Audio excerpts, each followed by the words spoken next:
मौलाना अब्दुल रहमान जामी ने शवाहिद नबुवा के अंदर इसे नकल किया। पहले करामत सुन लीजिए, फिर बात बताता हूँ। करामत क्या है कि एक बंदे को अदालत में पेश किया गया। अदालत में पेश किया कि ये नबूवत का दावा करता है। इसने कहा कि मैं नबी हूं। अदालत में लाया गया, कहा भाई तेरे पे इल्जाम है कि तूने नबूवत का दावा किया, तो बात क्या है? तो जो पकड़ के लाया था वो कहने लगा जी ये कहता है कि मैं सीरिया, शाम, जिसको आप सीरिया कहते हैं पहले, मैं शाम में नमाज पढ़ रहा था, इबादत इशा पढ़ ली, टाइम गुजर गया, वहां से फिर मैं कूफा गया, कूफा से मदीना गया, मदीना से मक्का गया, मक्का से फिर सीरिया वापस आ गया। ये उसने कहा तो लोगों ने कहा जी ये नबूवत का दावा कर रहा है। क्यों? इसलिए कि रात के कलील अरसे के अंदर कहीं बहुत दूर चले जाना और वापस आ जाना रात के अरसे में, ये तो मेराज का वाकया है। तो उन्होंने खुद ही अपनी माइंड से बना लिया कि इसने नबूवत का दावा किया।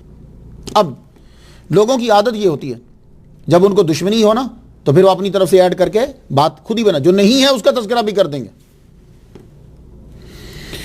तो अदालत में जब पेश किया गया तो काजी ने पूछा वाकया क्या है? तो उस आदमी ने मामून के गवर्नर को यह बताया, वाकया कुछ ये है। कहता है कि मैं सीरिया की मस्जिद में, यानी शाम की मस्जिद के अंदर इबादत में मसरूफ था कि अचानक एक हस्ती जाहिर हुई और मुझे बोले आ मेरे साथ चल। मैंने उनका हाथ पकड़ लिया। हाथ पकड़कर मैं बाहर चला तो थोड़ी देर के बाद क्या देखता हूं कि मैंने खुद को कूफा की मस्जिद में पाया। वो कूफा की मस्जिद में नमाज पढ़ने लगे, मैं उनके साथ रहा। जब वो नमाज पढ़ चुके मैं उन्हें देखता रहा, फिर उन्होंने मेरा हाथ पकड़ा और फिर मस्जिद के बाहर चले। थोड़े दूर चले गए, मैंने देखा खुद को मैंने मदीने में पाया। मदीना के अंदर उन्होंने हाजिरी दी, रोज़ा रसूल पर सलाम पढ़ा, फिर उन्होंने मेरा हाथ पकड़ा तो बाहर ले। मदीने से जो ही बाहर चला, थोड़ी दूर चले होंगे तो सामने मक्के को पाया, खाना काबा को। उन्होंने खाना काबा का तवाफ किया, मैं भी उनके साथ तवाफ करता रहा। जो ही तवाफ खत्म हुआ वो चलने लगे, मेरा हाथ पकड़ा तो थोड़ा ही दूर चले होंगे कि मैंने खुद को फिर उसी मस्जिद में पाया जहां से मैं चला। कहते ये वाकया है। कहने लगा इतना मजा आया मुझे उनकी संगत का, मैं बोल तो कुछ ना सका, लेकिन फिर मैंने वो जगह नहीं छोड़ी। 1 साल तक मैं उसी मस्जिद में आता रहा, इबादत करता रहा, इबादत करता रहा, इबादत करता रहा। मेरा साल गुजर गया। वही तारीख साल के बाद जब आई तो वही हस्ती दोबारा जाहिर हुई। उन्होंने नमाज पढ़ी, मुझे साथ लेके चले, मैंने उनका हाथ पकड़ा, थोड़ी दूर चला तो फिर कूफा, फिर कूफा के बाद मदीना में, मदीना के बाद मक्का में, मक्का से फिर वापस मैंने देखा। तो जो ही वो जाने लगे तो मैंने कहा वास्ता है आपको अल्लाह का, बता दीजिए आप हैं कौन, आप हैं कौन? तो फरमाने लगे मैं, तुम मेरा नाम पूछते हो, मोहम्मद बिन अली बिन मूसा बिन जाफिर हूं, जिसे लोग इमाम अल जवाद और इमाम तकी कहते। अल्लाह अकबर जल्ल शानो। कहने लगा कि जब मैंने ये बात लोगों को सुबह बताई तो लोग ये कहने लगे कि मैं नबूवत का दावा कर रहा हूं, ये है मेरा जुर्म। अब मामून को खत लिखा गया बगदाद कि इस बंदे की सजा क्या दें हमें। तो उसने पीछे खत के बाद पीछे लिखा, उसने कहा कि इसको कहो कि जो तुझे सीरिया से कूफा, कूफा से मदीना, मदीना से मक्का, मक्का से फिर वापस लेकर आया, वही तुझे कैद से भी छुड़ा के ले जाएगा। अब पता नहीं क्यों उसने लिख दिया, या उसका अकीदा था या उसने वैसे लिख दिया। अब जब खत पहुंचा तो गवर्नर ने भी और वो काजी ने भी यही फैसला दिया कि भाई तुम्हें अब वही ले जाएगा कि जो तुझे लेकर गया था मस्जिद से। जाके बंद कर दिया तो सुबह देखा कि पूरे का पूरा जेल का अमला जो है वो परेशान है, बंदा वहां से गायब है, बंदा वहां से गायब। तो इमाम आ गए, इमाम अल जवाद, इमाम तकी रज़ियल्लाहु ताला अन्हु आए, जो मस्जिद से लेके जा सकते हैं, वो जेल से क्यों नहीं लेकर गए? तो जेल से लेकर वो चले गए और दुनिया हैरान रह गई और मानना पड़ा कि वाकई इमाम अल जवाद, इमाम तकी वो लेकर गए इसे। लेकिन अब यहां रुक जाइए, करामत सुनेंगे तो मौला अली के, आपको पता है औलाद और मौला अली से दुश्मनी रखने वाले तो फौरन इनकार, नहीं है, सही नहीं है। लेकिन मुझे जाना पड़ेगा कुरान में, क्यों? मैं इमामों के दर का नौकर हूं, अब मुझे बात तो करना है। देखिए अब ज़हन में यह आता है कि एक आदमी को चश्मे जदन में उठाकर कूफा ले जाना और उसी से आगे लेकर जाना।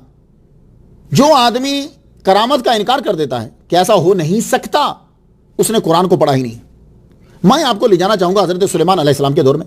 सुलेमान अलैहिस्सलाम का दरबार लगा हुआ है, कबीना में सारे बैठे हुए, जो उनके वज़रा हैं, जो उनके मशीन हैं, सब बैठे हुए। गुफ्तगू चल रही थी उस कबीना के अंदर कि ये जो सूरज को पूछते हैं इनको किस तरह से नीचा दिखाया जाए और इस्लाम का बोलबाला हो। तो क्वेश्चन रेज हुआ कि उसके पास एक तख्त है, वैसे तो वो आ रहे हैं लेकिन उनको अल्लाह की ताकत दिखाना है, तो आपने ऐलान करा देखो उसका तख्त कौन लेकर आएगा। तख्त बहुत बड़ा था। तो कुरान मजीद के अंदर है कि जब आपने कबीना के सामने ये बात पेश की, कुरान सूरह नमल आयत नंबर 38, क़ाला या अय्युहल मालाओ अय्युकुम यातीनी बिअर्शिहा क़ब्ल अन यातूनी मुस्लिमीन। यानी ये बात डिस्कस हो रही है दरबार के अंदर। अय्युहल मालाओ, पूरी कबीना से पूछ रहे हैं कौन है तुम में से जो अर्श लाए। तो एक जिन बोला मैं ला सकता हूं। एक जिन बोला काला इफरीतु मिनल जिन्नि आना आती का भी कबल अन तकूम मिन मकामिक। वो जिन कहने लगा कि मैं ला सकता हूं उसे, देर कितनी लूंगा, आप अपने मकाम से उठें। अब इसकी तशरीह एक है महफिल बर्खास्त कर दें या एक उठें, अपने मकाम से उठे। जारी तर्जमा मिन मकामिक, अपने मकाम से उठे। उठे में कितनी देर लगती, 1 सेकंड नहीं तो 2 सेकंड। तो गोया कि जिन ये कह रहा है आपकी कबीना का कि मैं उस अर्श को 2 सेकंड में ला सकता हूं, ज्यादा से ज्यादा भी। आपने फरमाया बैठ जाओ, स्पीड बहुत ढीली है।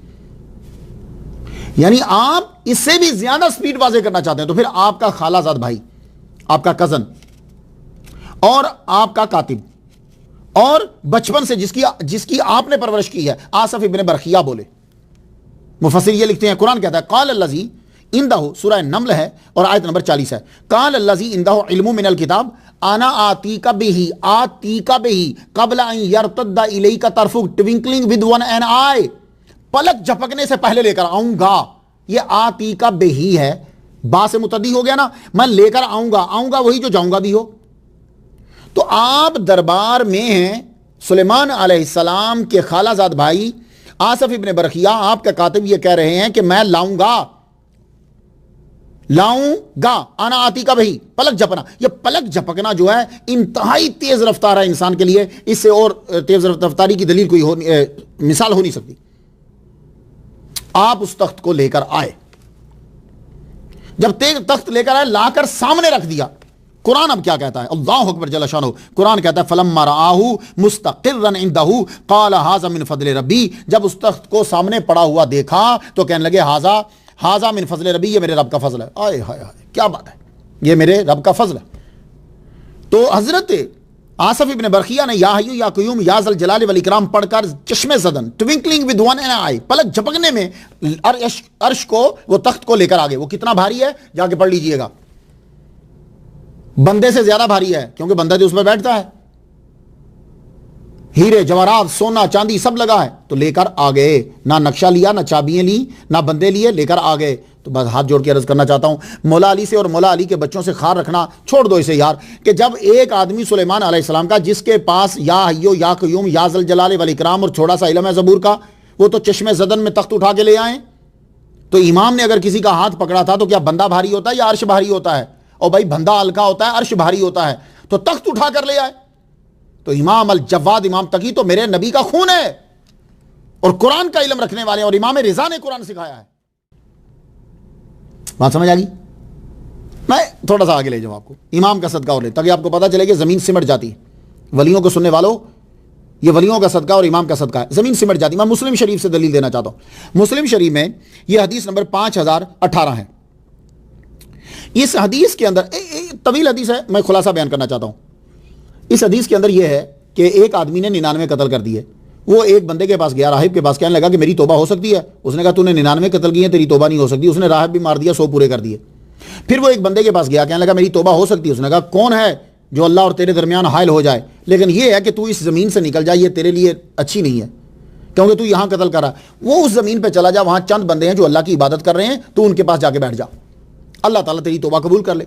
अब जब वो उन नेक बंदों की तरफ चला, नेक बंदे वहां रहते थे, इबादत करते थे, वो उनको मिलने के लिए चला, रास्ते में मौत हो गई। जब मौत हो गई, अब फरिश्ते आ गए। दोज़ख वाले कहने लगे हम लेके जाएंगे, रहमत वाले कहने लगे हम लेकर जाएंगे। झगड़ा हो गया। अब झगड़ा जब हुआ तो फैसला इस बात पे ठहरा कि जमीन को मापो।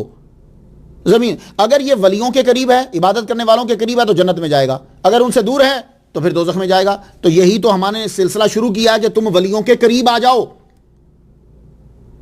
ये जो 85वां लेक्चर जा रहा है, इस लेक्चर को बयान करने का मकसद क्या है? ये पूरी दुनिया से जो हमारे दोस्त साथी बन रहे हैं, किस लिए बन रहे हैं? ताकि वलियों के करीब हो जाओ। और मुस्लिम शरीफ ने यह बता दिया है कि जो 100 कत्ल करने वाला भी वलियों के करीब जा रहा हो, रब उसको मुआफ फरमा देता है। ये तो उस दौर के वली हैं। मोहम्मद मुस्तफ़ा के वलियों का क्या कमाल होगा। अल्लाह के बंदों, मरने से पहले तौबा कर लो।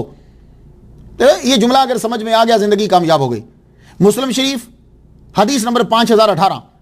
अब वो 100 कत्ल करने वाला वलियों को मिलने जा रहा है, जहां वो इबादत करते हैं बंदे चंद बैठकर, उनकी तरफ जा रहा है। जब मर गया तो जमीन इधर की बढ़ने के बजाय ये जरा दूर हो गई, ये करीब ना हुई। अब मुआज बिन मुआज की रिवायत है, ये सब लोग याद कर लीजिएगा, बहुत मुश्किल से हवाले मिलते हैं। मुआज बिन मुआज की ये रिवायत है कि वो रिवायत ये है कि फाउ अल्लाह इला हाज़िही अन तबाअदी व इला हाज़िही अन तक़र्रबी। अल्लाह ताला ने फिर वही फरमाई जमीन की तरफ, कहा ए टुकड़े तू दूर हो जा, और ए ये टुकड़े जहां वो इबादत कर रहे हैं करीब हो जा। तो जमीन को करीब कर दिया, तो जब मापा गया तो वो उन लोगों की तरफ करीब था जो इबादत कर रहे थे, रब ताला ने उसको जन्नत में भेज दिया। इसलिए यह सिलसिला शुरू किया है कि आप लोग जब उनके करीब आ जाओगे, उनकी मोहब्बत दिल में ले आओगे, तो अल्लाह ताला गुनाहों को माफ फरमा देता है। यह है। और जब बनी इसराइल के वलियों का यह आलम है, तो मोहम्मद मुस्तफ़ा सल्लल्लाहु अलैहि वसल्लम के उम्मत के वलियों का मकाम क्या होगा। अब जरा एक और चीज सुन लीजिए।